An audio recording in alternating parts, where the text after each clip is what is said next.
Welcome to the Work System podcast, where we help entrepreneurs make more and work less. And I'm your host, Josh Fonger. And today we have a special guest, Chris Voss.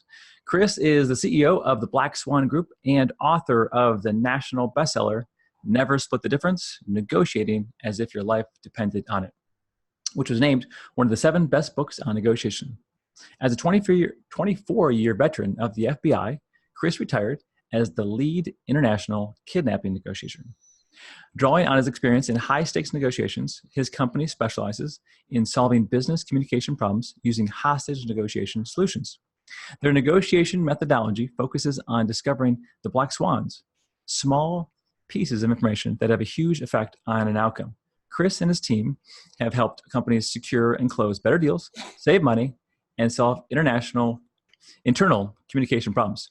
Chris has been featured in Time, Business Insider, Entrepreneur, Inc., Fast Company, Fortune, The Washington Post, Success Magazine, Squawk Box, CNN, ABC News, and many more.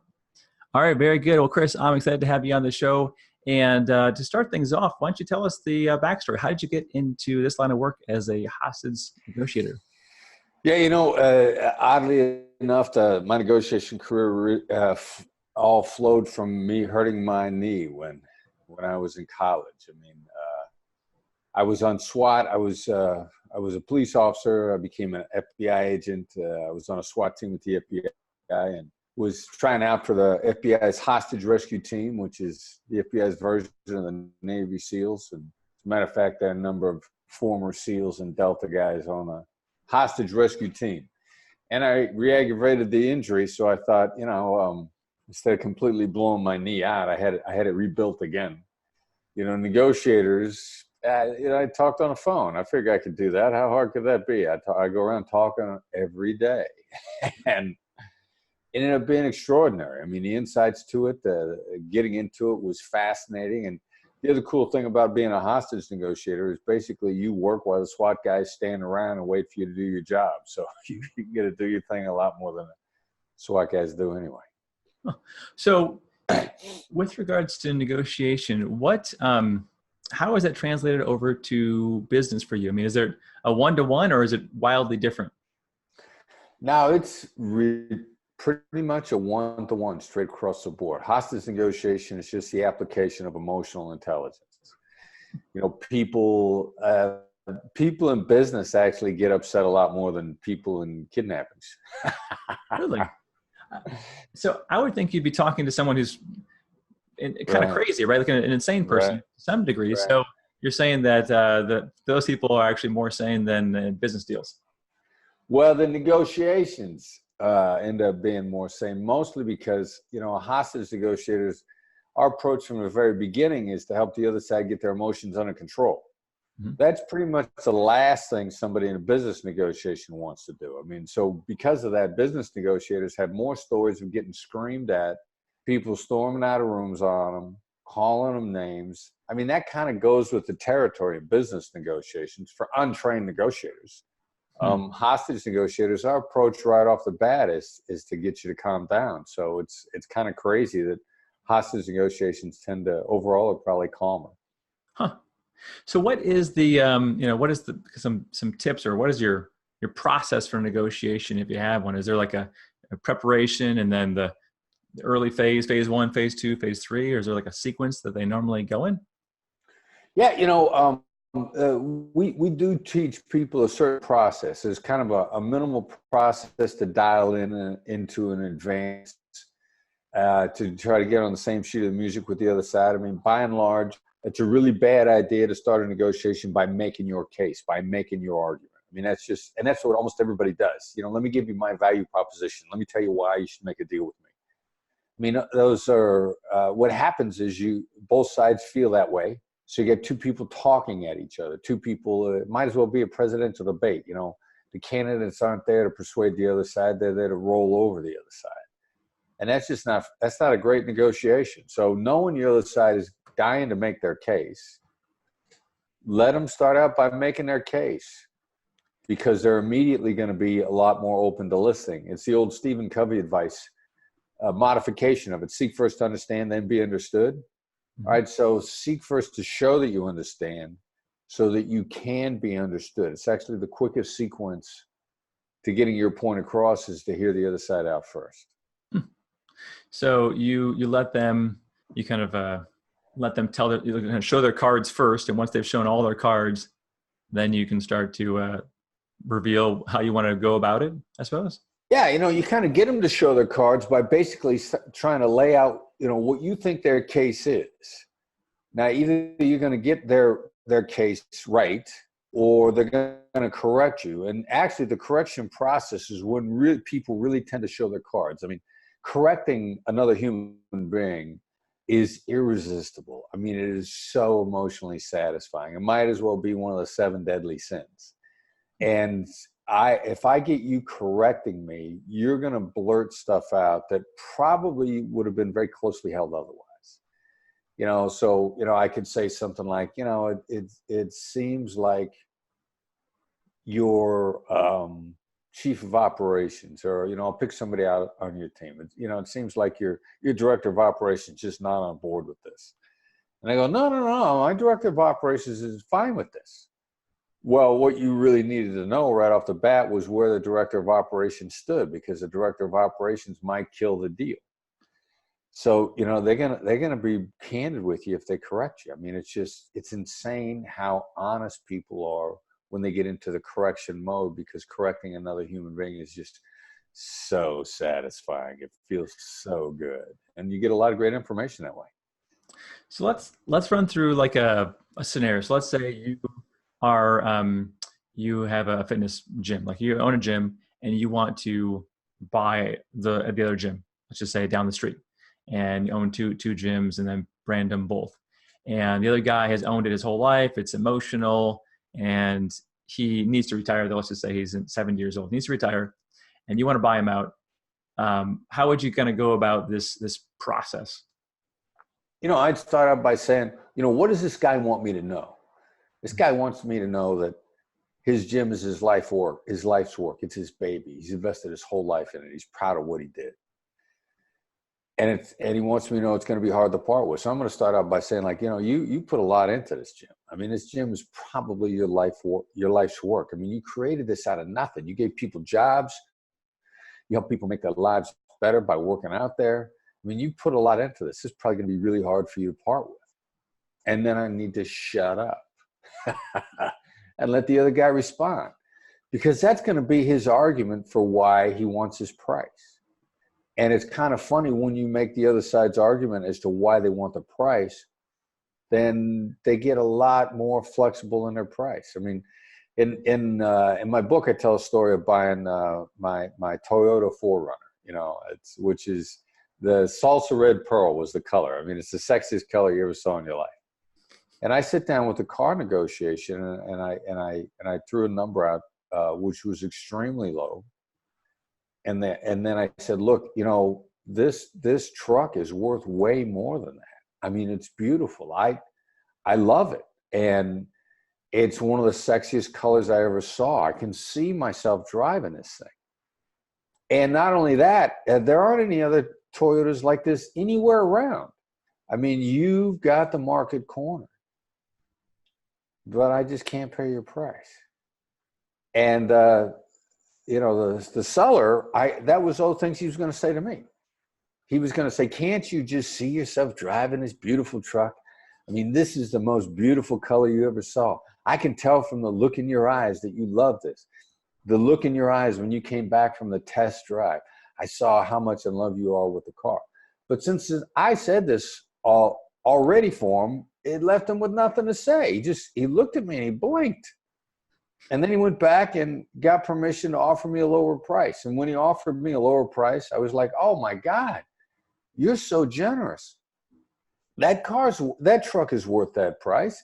It was worth what you were asking for before. I mean, I'm embarrassed. I mean, I'm in love with it. It's beautiful. It's worth every dime of what you're asking for. And then I shifted. I said, how am I supposed to pay that? I mean, you're positioning yourself to ask the killer question after, what I just did was basically a demonstration of empathy, appreciation of the other side's position, which is what we call tactical empathy. And then I line them up for this. How am I supposed to do that? and they don't know what to do other than cut the price because you made all their arguments for them. So whether or not you're buying a truck, whether or not you're buying a gym, whatever the transaction is, I mean, as soon as you articulate the other side's position as they see it, they become ridiculously agreeable. Wow. So when you go into a negotiation, is there usually a authority where one person has more authority than the other one, or how do you go at it where like it's a boss employee situation? How does that change the negotiation tactics? If you're below an authority or if you're above an authority, how do you come into the situation? Well, authority, leverage, power, whatever. These are all emotional concepts and emotional perceptions. So I get my biggest advantage by deference. There's great power in deference. I mean, we love being deferential. We love being gentle because it gives me the ability to then apply my tactical empathy with anybody. So I'm going to be deferential with someone who's hiring the organization to me, and they're going to love it because they want to be satisfied that I know they're important. I'm going to be deferential with people that are at my same peer level because they're going to love it. They're going to be ridiculously flattered by it, and they're going to consequently become much more persuadable. I'm going to be deferential with people that are below me in the chain because they're going to be so appreciative of it. And they're going to be consequently more likely to go along because they feel like they're going along, not because I'm forcing them, because I can, which is actually violates their autonomy and is a great way to get people to resist. But they will appreciate how I'm treating them, and they're much more likely to collaborate, not just voluntarily, but with extra enthusiasm because I've made them feel so good about themselves. So yeah, deference works with everybody. So use it with everybody. That's interesting. So like if an employee, let's say you're the boss, an employee comes to you and says, hey, I want a $10,000 raise.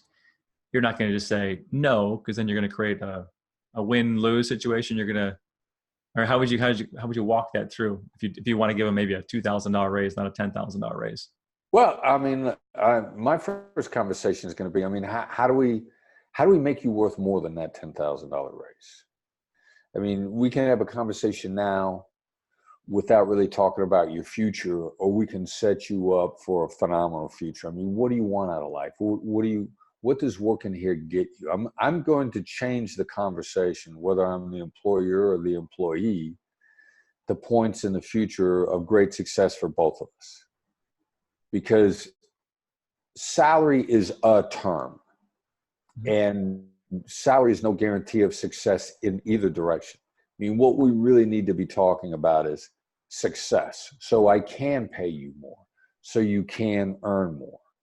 I mean, I'm getting ready to have a couple conversations with some people that I might bring on to my company just over in the next couple of weeks. And I'm going to say, look, here's how, let's lay out value. Here's so that you're worth way more than what you're going to, what the price is. And I'm going to say, let's talk about how you can achieve this value for me so that you can guarantee yourself a job. So there's great success here for you. So it's much more than just the salary. I mean, salary is no guarantee of success in any way, shape, or form. Salary pays your bills. It doesn't make your career. Let's talk about what's going to make your career. That's a totally different approach. And I think, I mean, the thread I'm also noticing through this, and correct me if I'm wrong, is that you want the deal to end with both people happy, satisfied, feeling like it was a good transaction instead of one person feeling like they won. Well, I'm going to want you to feel like you won. Okay.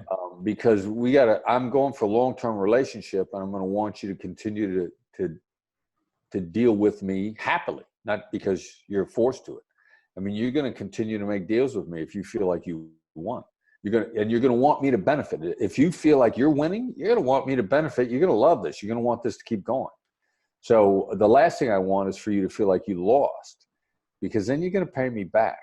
I mean, profit comes from implementation. Profit doesn't come from agreement. Success comes from implementation. Success doesn't come from agreement. you got to agree, then you got to implement. And if you feel like you lost, your implementation is going to be really bad. So ultimately, kind of like the rules of karma. So if you kind of screw them a little bit in the deal, it's going to come back eventually. So you you have to make sure that they feel like they came out on top. Yeah. I mean, and there are a lot of people out there that say, the best negotiations are when both sides are a little unhappy. I mean, are the best marriages when both sides are unhappy? I don't think so. Okay, well, that's a great way to put it.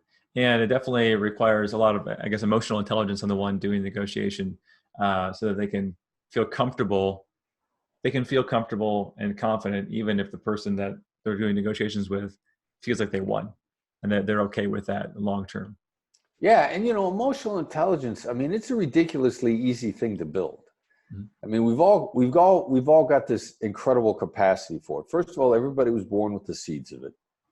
And the distinction between EQ and IQ, if you will, IQ, how actually smart you are, how quickly you can solve that Rubik's Cube, so to speak. Your IQ is limited. It's just like your height. No matter how many exercises you do, you cannot get any taller than you're going to be. You can't get any smarter than you're going to be. EQ, on the other hand, is pretty much unlimited. All you got to do is practice at it, and you can build the neurosynaptic connections, and you get really good at it. You can get really good at it really quickly if you just put in the time. So what about this, because I was kind of reviewing your book a little bit, somewhere in there it talks about this idea of getting them to say no instead of getting them to say yes, and it's a better thing. So how does that work in a negotiation? I mean, that's one of the easiest, most insane tricks.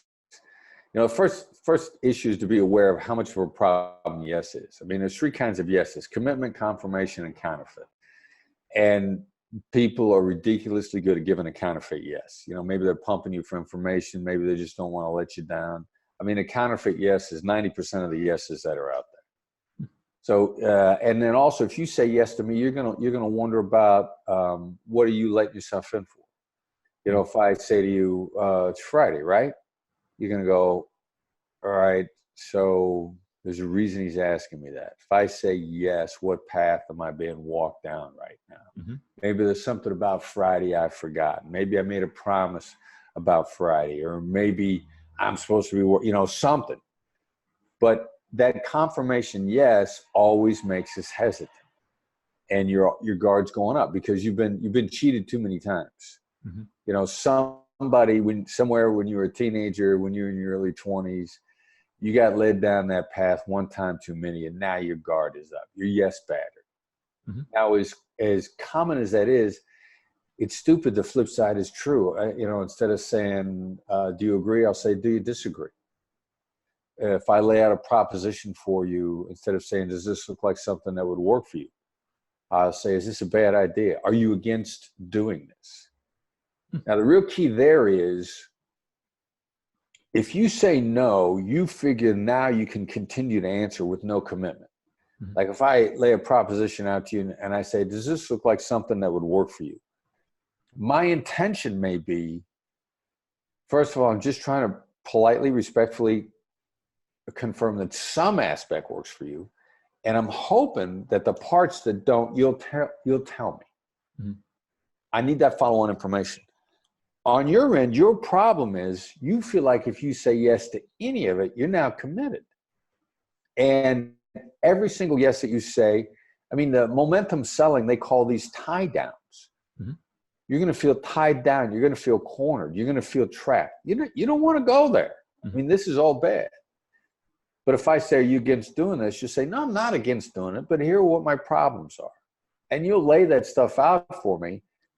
Because you can answer because you said no and you don't feel like you're making any commitment. And that's the crazy thing about flipping from one paradigm to the other. I mean, people are much more comfortable giving me information after they've said no because they don't feel obligated to, once they've given me the information. They're much more, their autonomy has been respected.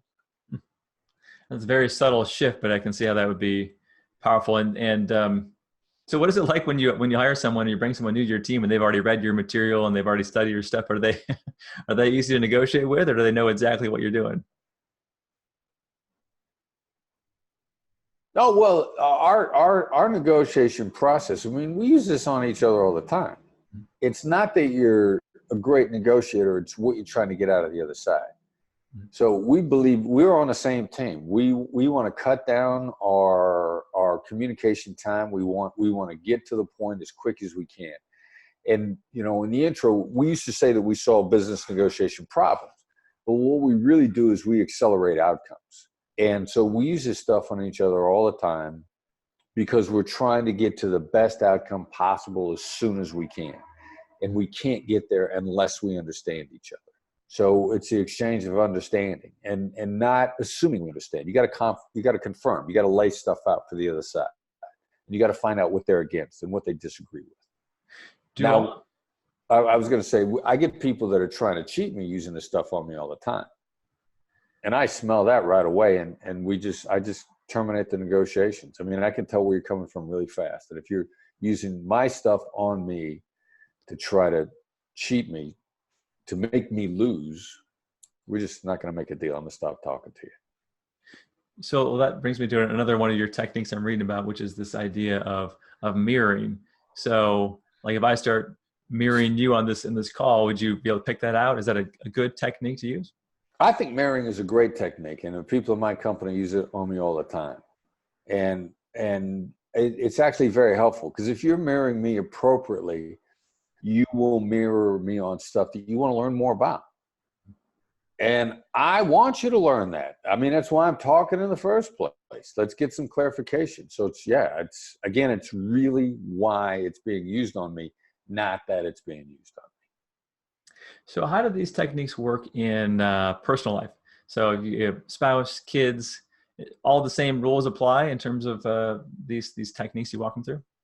Well, we're held more accountable for our actions the closer we are to somebody. So these techniques work, but you know, you gotta walk the talk.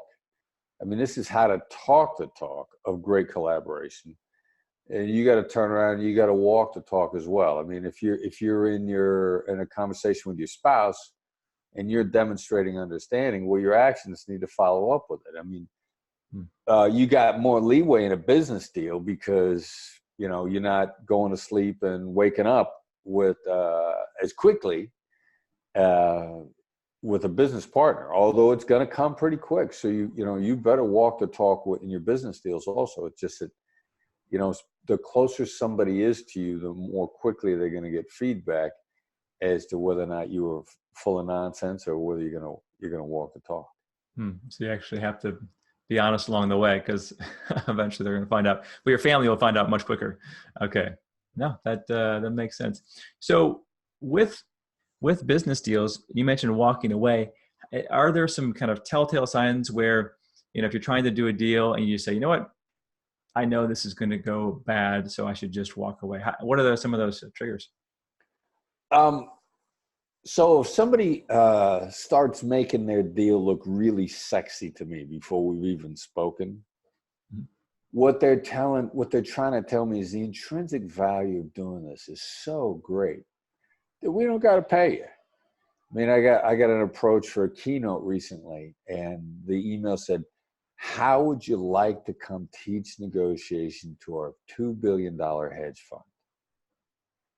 And I'm like, all right. You're trying to build a case that this is so enormously valuable that I'll do it for free. Mm-hmm.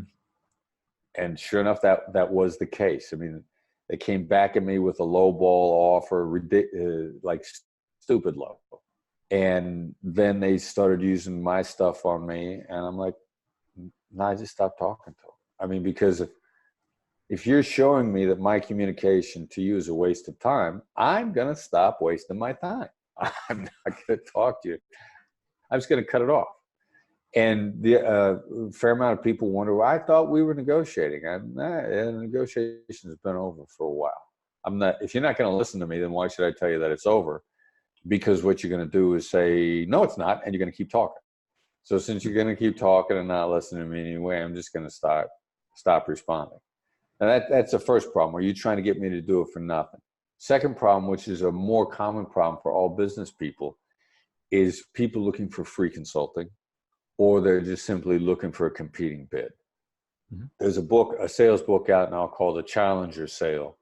The Challenger Sale, well, it's been out for a few years. They've actually got a statistic that says that 20% of all business opportunities are fake opportunities. They're competing bids or looking for free consulting. And they did a survey and they asked business people basically, how often do you lie to somebody about whether or not you're going to do business with them? And they came up with a figure of 20%. Now that number has to be low because people are not going to exaggerate how much they lie.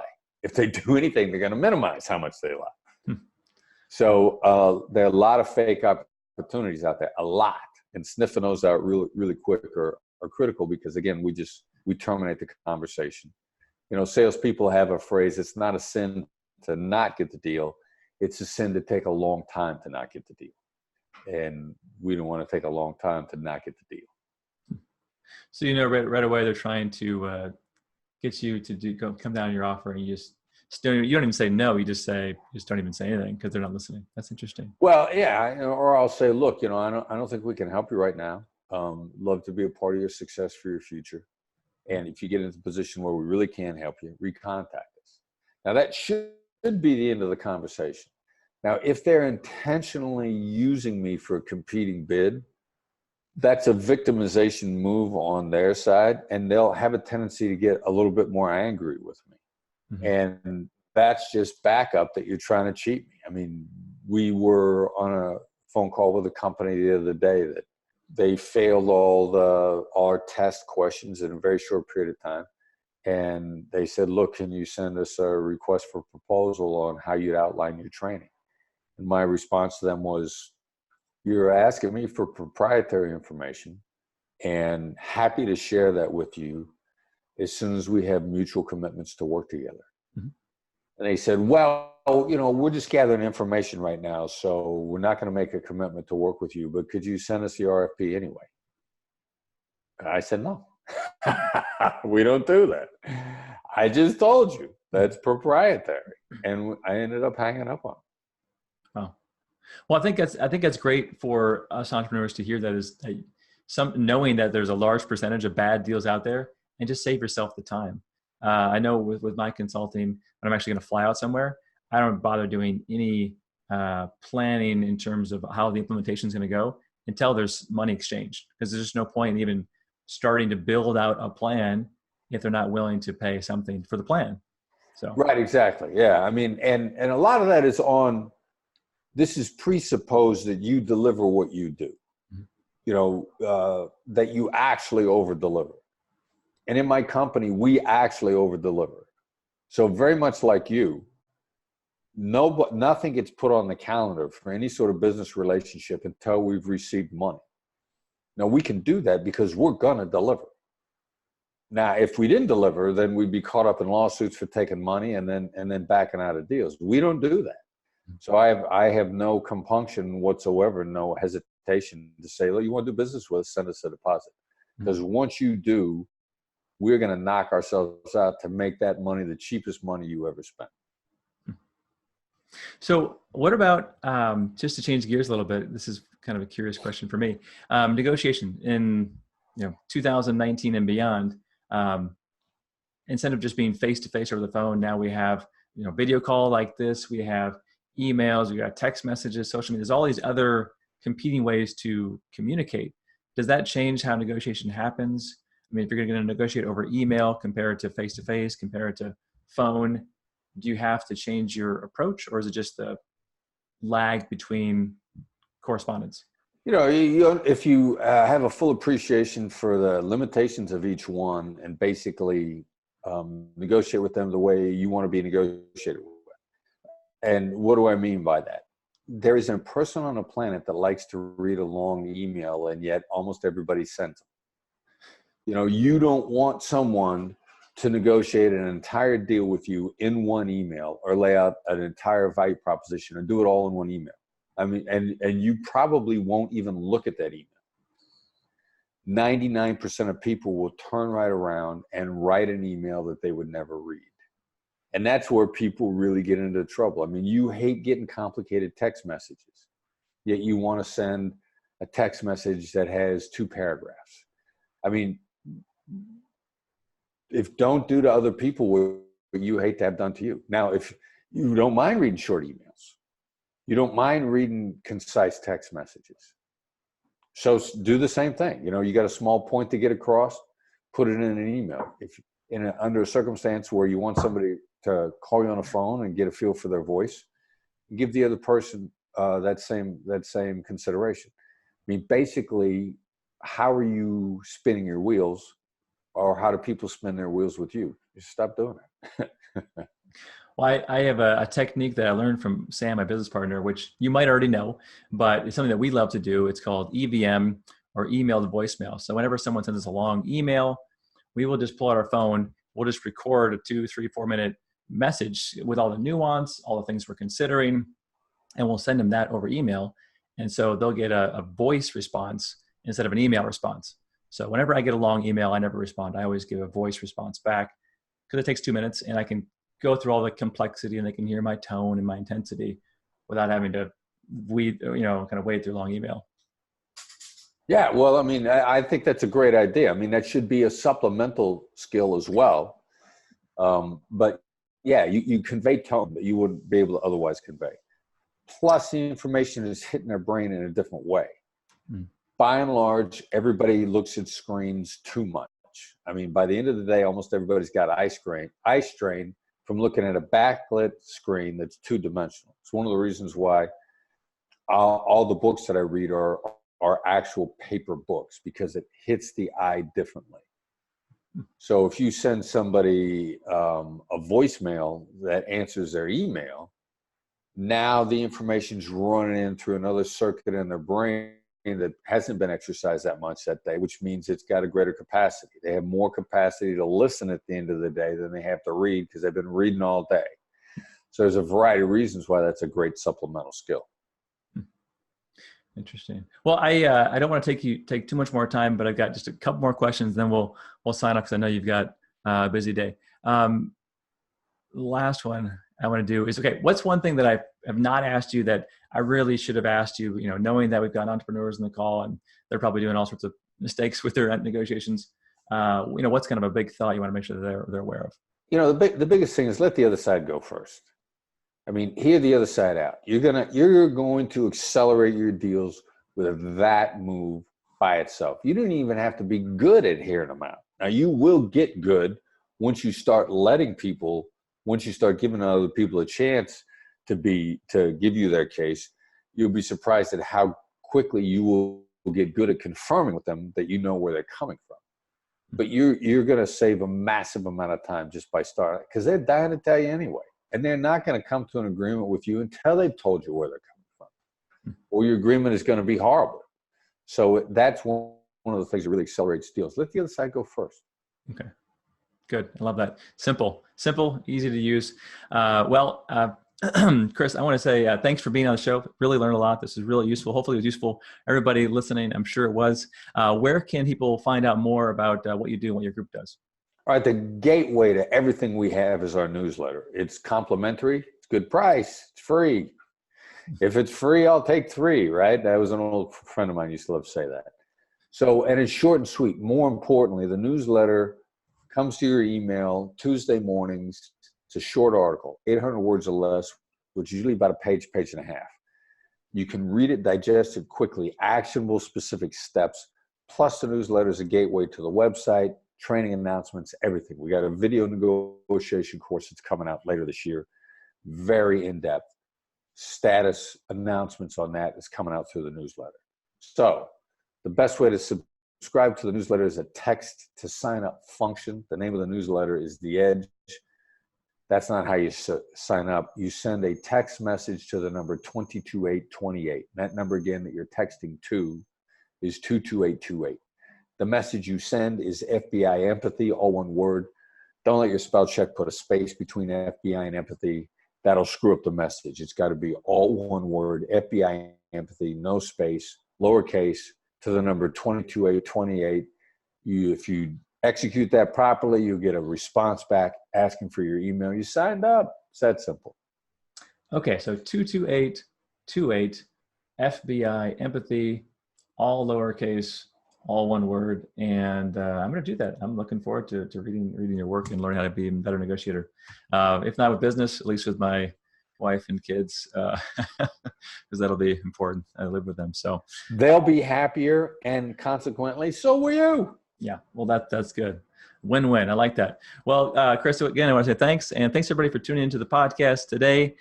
Tune in next week. We'll be sharing with you another business expert like Chris or one of my past clients, sharing with you the steps and techniques so you can make more and work less in your business. Before I sign off today, I want to let you know that we are giving away a copy of Sam's book. We're going to mail that out to you. We're mailing out one a week to the winner. So if you want to be in the drawing for this week, make sure to leave us a review on whatever platform you're listening or watching this podcast. Leave a review, take a screenshot, send it to info@workthesystem.com, and maybe you'll be the lucky one of the week. And if you want to learn more about making more, working less using the Work the System method, certainly go to workthesystem.com, and there you can find the book for free and a lot of business resources. Thanks again, everybody.